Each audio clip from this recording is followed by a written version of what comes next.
दोस्तों नमस्कार। दोस्तों इस वीडियो को ध्यान से देखिए, तब समझ में आएगा कि कांग्रेस की सरकार में हम हिंदुओं को कितना फ़ायदा हुआ था, कितना अच्छा था।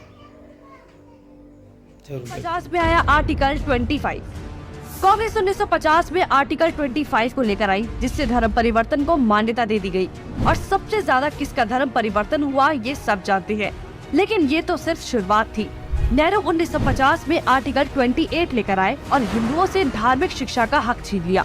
लेकिन आर्टिकल 30 के तहत अल्पसंख्यक अपनी धार्मिक शिक्षा दे सकते हैं। धार्मिक शिक्षा के बाद निशाने पर थी धार्मिक संस्थाएं। 1951 में HRCE एक्ट, 1951 में Hindu religious and charitable endowment act लेकर आए। उन्होंने कारण दिया कि बड़े मंदिरों का रखरखाव सही से हो सके, लेकिन इसकी आड़ में कब्जे कर लिए, जिसके तहत भारत में मौजूद बड़े बड़े मंदिरों का प्रबंध सरकार ने अपने हाथों में ले लिया और मनमाने ढंग से इनकी संपत्ति का दुरुपयोग किया। और ये सिर्फ हिंदुओं के मंदिर पर लागू था, बाकी धर्मों या धार्मिक स्थल पर लागू नहीं था। 1956 में हिंदू कोड बिल आया।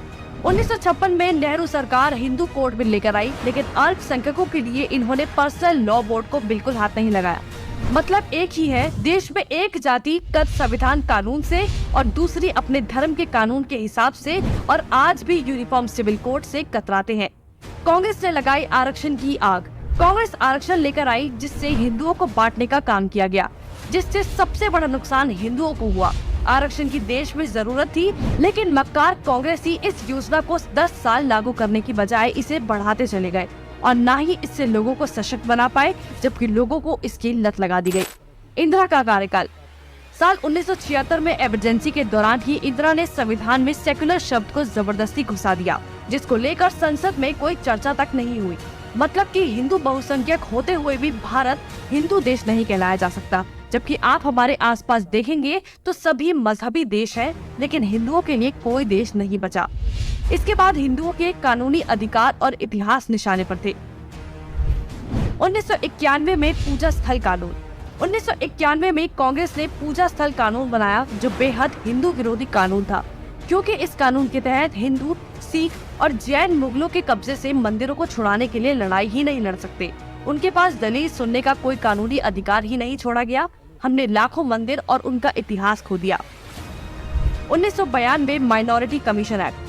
कांग्रेस ने अल्पसंख्यक आयोग अधिनियम बनाने के बाद अल्पसंख्यक आयोग बना दिया।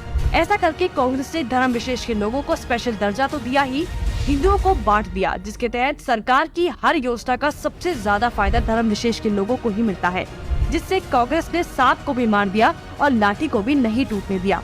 मतलब साफ है, हिंदुओं को भी बांट दिया और धर्म विशेष के लोगों को भी खुश कर दिया।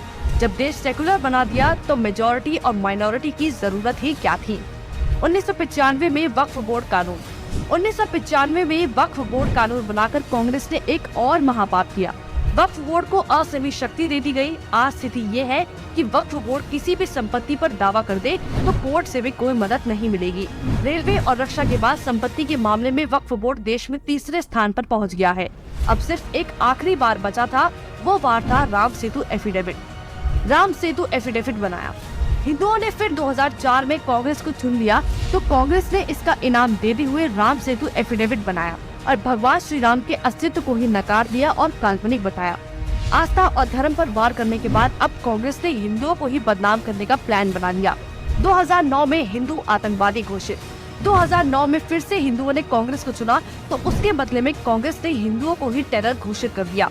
कांग्रेस ने बहुत ही चालाकी से एक एक कर हिंदुओं के धर्म, अधिकारों और शिक्षा के अधिकार को छीन लिया, लेकिन हिंदू फिर भी कांग्रेस को नहीं समझ पाया। औरंगजेब ने हिंदुओं को खत्म करने के लिए तलवार का इस्तेमाल किया, तो कांग्रेस ने हिंदुओं को खत्म करने के लिए संविधान का इस्तेमाल किया। फिर भी कांग्रेस ही बोल रहे हैं कि लोकतंत्र खत्म हो रहा